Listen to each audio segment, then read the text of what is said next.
चित्रांगद और विचित्र वीर्य का चरित्र, भीष्म का पराक्रम और दृढ़ प्रतिज्ञा तथा धृतराष्ट्र आदि का जन्म। वैशंपायन जी कहते हैं, जन्मेजय, राजऋषि शांतनु की पत्नी सत्यवती के गर्भ से 2 पुत्र हुए, चित्रांगद और विचित्र वीर्य। दोनों ही बड़े होनहार और पराक्रमी थे। अभी चित्रांगद ने युवावस्था में प्रवेश भी नहीं किया था कि राजऋषि शांतनु स्वर्गवासी हो गए। भीष्म जी ने सत्यवती की सम्मति से चित्रांगद को राजगद्दी पर बैठाया। उसने अपने पराक्रम से सभी राजाओं को पराजित किया। वह किसी भी मनुष्य को अपने समान नहीं समझता था। गंधर्वराज चित्रांगद ने यह देखकर कि शांतनु नंदन चित्रांगद अपने बल पराक्रम से देवता, मनुष्य और असुरों को नीचा दिखा रहा है, उस पर चढ़ाई कर दी तथा दोनों नाम राशियों में कुरुक्षेत्र के मैदान में घमासान युद्ध हुआ। सरस्वती नदी के तट पर 3 वर्ष तक लड़ाई चलती रही। गंधर्वराज चित्रांगद बहुत बड़ा मायावी था। उसके हाथों राजा चित्रांगद की मृत्यु हो गई। देवव्रत भीष्म ने भाई की अंत्येष्टि क्रिया करने के पश्चात विचित्र वीर्य का राजगद्दी पर अभिषेक किया। विचित्र वीर्य भी अभी जवान नहीं हुए थे, बालक ही थे। वे भीष्म के आज्ञा अनुसार अपने पैतृक राज्य का शासन करने लगे। विचित्र वीर्य थे आज्ञाकारी और भीष्म रक्षक। जब भीष्म ने देखा कि मेरा भाई विचित्र वीर्य यौवन में प्रवेश कर चुका है, तब उन्होंने उसके विवाह का विचार किया। उन्हीं दिनों उन्हें यह समाचार मिला कि काशी नरेश की 3 कन्याओं का स्वयंवर हो रहा है। उन्होंने माता की सम्मति लेकर अकेले ही रथ पर सवार हो काशी की यात्रा की। स्वयंवर के समय जब राजाओं का परिचय दिया जाने लगा, तब शांतनु नंदन भीष्म को अकेला और बूढ़ा समझकर सुंदरी कन्याएं घबराकर आगे बढ़ गई। उन्होंने समझा कि यह बूढ़ा है। वहां बैठे हुए राजा लोग भी आपस में हंसी करते हुए कहने लगे कि भीष्म ने तो ब्रह्मचर्य की प्रतिज्ञा ले ली थी, अब बाल सफेद होने और झुर्रियां पड़ने पर यह बूढ़ा लज्जा छोड़कर यहाँ क्यों आया है। यह सब देख सुनकर भीष्म को रोष आ गया। उन्होंने अपने भाई के लिए बलपूर्वक हर कर कन्याओं को रथ पर बैठाया और कहा कि क्षत्रिय स्वयंवर विवाह की प्रशंसा करते हैं और बड़े-बड़े धर्मज्ञ मुनि भी, किंतु राजाओं, मैं तुम लोगों के सामने कन्याओं का बलपूर्वक हरण कर रहा हूँ। तुम लोग अपनी पूरी शक्ति लगाकर मुझे जीत लो या हार कर भाग जाओ। मैं तुम लोगों के सामने युद्ध के लिए डट कर खड़ा हूँ। इस प्रकार समस्त राजाओं और काशी नरेश को ललकार कर वे कन्याओं को लेकर चल पड़े। भीष्म की इस बात से चिढ़कर सभी राजा ताल ठोंकते और ओंठ चबाते हुए उन पर टूट पड़े। बड़ा रोमांचकारी युद्ध हुआ। सबने भीष्म पर एक साथ ही 10,000 बाण चलाए, परंतु उन्होंने अकेले ही सबको काट डाला। उन्होंने बाणों की बौछार से भीष्म को रोकना चाहा, परंतु भीष्म के सामने किसी की एक न चली। वह भयंकर युद्ध देवासुर संग्राम जैसा था। भीष्म ने उस युद्ध स्थली में सहस्त्रों धनुष, बाण, ध्वजा, कवच और सिर काट डाले। भीष्म का अलौकिक और अपूर्व हस्त लाघव तथा शक्ति देखकर शत्रु पक्ष के होने पर भी सब उनकी प्रशंसा करने लगे। भीष्म विजयी होकर कन्याओं के साथ हस्तिनापुर लौट आए। वहां उन्होंने तीनों कन्याएं विचित्र वीर्यों को समर्पित कर दी और विवाह का आयोजन किया।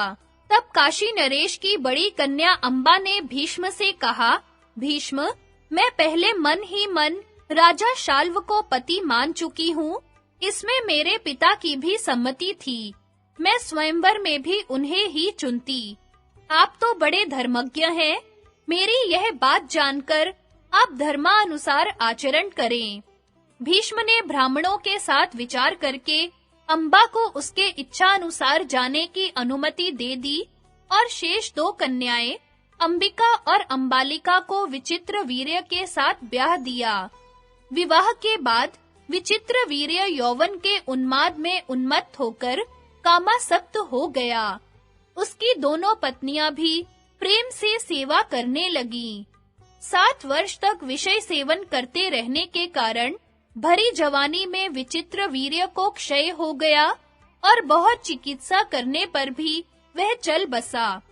इससे धर्मात्मा भीष्म के मन पर बड़ी ठेस लगी, परंतु उन्होंने धीरज धरकर ब्राह्मणों की सलाह से विचित्रवीर्य की उत्तर क्रिया संपन्न की। कुछ दिनों के बाद वंश रक्षा के विचार से सत्यवती ने भीष्म को बुलाकर कहा, बेटा भीष्म, अब धर्मपरायण पिता के पिंडदान, सुयश और वंश रक्षा का भार तुम पर ही है। मैं तुम पर पूरा विश्वास करके एक काम में नियुक्त करती हूँ, तुम उसे पूरा करो। देखो, तुम्हारा भाई विचित्रवीर्य इस लोक में कोई संतान छोड़े बिना ही परलोकवासी हो गया है। तुम काशी नरेश की पुत्र कामिनी कन्याओं के द्वारा संतान उत्पन्न करके वंश की रक्षा करो। मेरी आज्ञा मानकर तुम्हें यह काम करना चाहिए। तुम स्वयं राज सिंहासन पर बैठो और प्रजा का पालन करो। केवल माता सत्यवती ने ही नहीं, सभी सगे संबंधियों ने भी ऐसी प्रेरणा की। उस समय देवव्रत भीष्म ने कहा कि माता, आपकी बात ठीक है, परंतु आप जानती हैं कि मैंने विवाह के समय क्या प्रतिज्ञा कर रखी है। मैं पुनः प्रतिज्ञा करता हूँ कि मैं त्रिलोकी का राज्य, ब्रह्मा का पद और इन दोनों से अधिक मोक्ष का भी परित्याग कर दूंगा, परंतु सत्य नहीं छोड़ूंगा।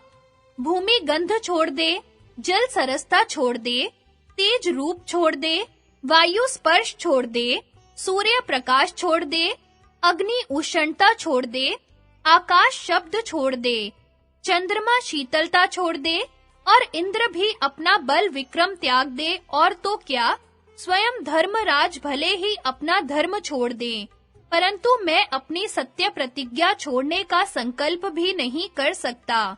भीष्म की भीषण प्रतिज्ञा की पुनरावृत्ति सुनकर सत्यवती ने फिर उनसे सलाह की और निश्चय अनुसार व्यास का स्मरण किया।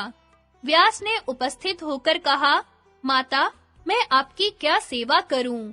सत्यवती ने कहा, बेटा, तुम्हारा भाई विचित्रवीर्य निसंतान ही मर गया है, तुम उसके क्षेत्र में पुत्र उत्पन्न करो। व्यास जी ने स्वीकार करके अंबिका से धृतराष्ट्र और अंबालिका से पांडु को उत्पन्न किया। जब अपनी माता के दोष के कारण धृतराष्ट्र अंधे और पांडु पीले हो गए, तब अंबिका की प्रेरणा से उसकी दासी ने व्यास जी के द्वारा ही विदुर को उत्पन्न किया। महात्मा मांडव्य के शाप से धर्मराज ही विदुर के रूप में अवतीर्ण हुए थे। मांडव्य ऋषि की कथा। जन्मेजय ने पूछा, भगवन, धर्मराज ने ऐसा कौन सा कर्म किया था जिसके कारण उन्हें ब्रह्म ऋषि ने शाप दिया और वे शूद्र योनि में पैदा हुए? वैशंपायन जी ने कहा, जन्मेजय, बहुत दिनों की बात है, मांडव्य नाम के एक यशस्वी ब्राह्मण थे। वे बड़े धैर्यवान, धर्मज्ञ, तपस्वी एवं सत्यनिष्ठ थे। वे अपने आश्रम के दरवाजे पर वृक्ष के नीचे हाथ ऊपर उठाकर तपस्या करते थे। उन्होंने मौन का नियम ले रखा था।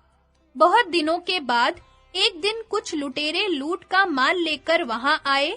बहुत से सिपाही उनका पीछा कर रहे थे, इसलिए उन्होंने मांडव्य के आश्रम में लूट का सारा धन रख दिया और वहीं छिप गए।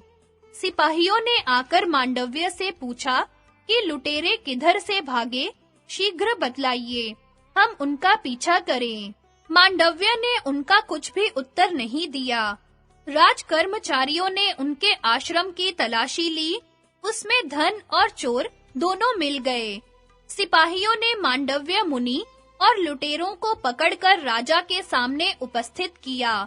राजा ने विचार करके सबको शूली पर चढ़ाने का दंड दिया। मांडव्य मुनि शूली पर चढ़ा दिए गए। बहुत दिन बीत जाने पर भी बिना कुछ खाए पिए वे शूली पर बैठे रहे। उनकी मृत्यु नहीं हुई। उन्होंने अपने प्राण छोड़े नहीं। वहीं बहुत से ऋषियों को निमंत्रित किया। ऋषियों ने रात्रि के समय पक्षियों के रूप में आकर दुख प्रकट किया और पूछा कि आपने क्या अपराध किया था। मांडव्य ने कहा, मैं किसे दोषी बनाऊं? यह मेरे ही अपराध का फल है। पहरेदारों ने देखा कि ऋषि को शूली पर चढ़ाए बहुत दिन हो गए, परंतु ये मरे नहीं। उन्होंने जाकर अपने राजा से निवेदन किया। राजा ने मांडव्य मुनि के पास आकर प्रार्थना की कि मैंने अज्ञानवश आपका बड़ा अपराध किया, आप मुझे क्षमा कीजिए, मुझ पर प्रसन्न होइए। मांडव्य ने राजा पर कृपा की, उन्हें क्षमा कर दिया। वे शूली पर से उतारे गए।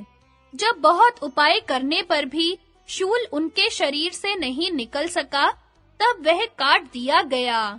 गड़े हुए शूल के साथ ही उन्होंने तपस्या की और दुर्लभ लोक प्राप्त किए। तब से उनका नाम अणि मांडव्य पड़ गया। महर्षि मांडव्य ने धर्मराज की सभा में जाकर पूछा कि मैंने अनजान में ऐसा कौन सा पाप किया था जिसका यह फल मिला? जल्दी बतलाओ, नहीं तो मेरी तपस्या का बल देखो। धर्मराज ने कहा, आपने एक छोटे से फतिंगे की पूंछ में सींग गड़ा दी थी, उसी का यह फल है। जैसे थोड़े से दान का अनेक गुना फल मिलता है, वैसे ही थोड़े से अधर्म का भी कई गुना फल मिलता है। अणि मांडव्य ने पूछा कि ऐसा मैंने कब किया था? धर्मराज ने कहा, बचपन में। इस पर अणि मांडव्य बोले, बालक 12 वर्ष की अवस्था तक जो कुछ करता है, उससे उसे अधर्म नहीं होता, क्योंकि उसे धर्म अधर्म का ज्ञान नहीं रहता। तुमने छोटे अपराध का बड़ा दंड दिया है।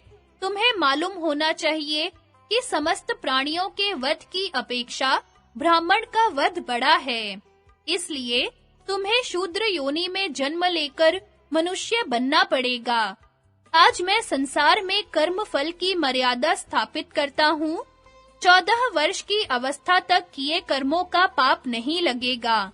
उसके बाद किए कर्मों का फल अवश्य मिलेगा।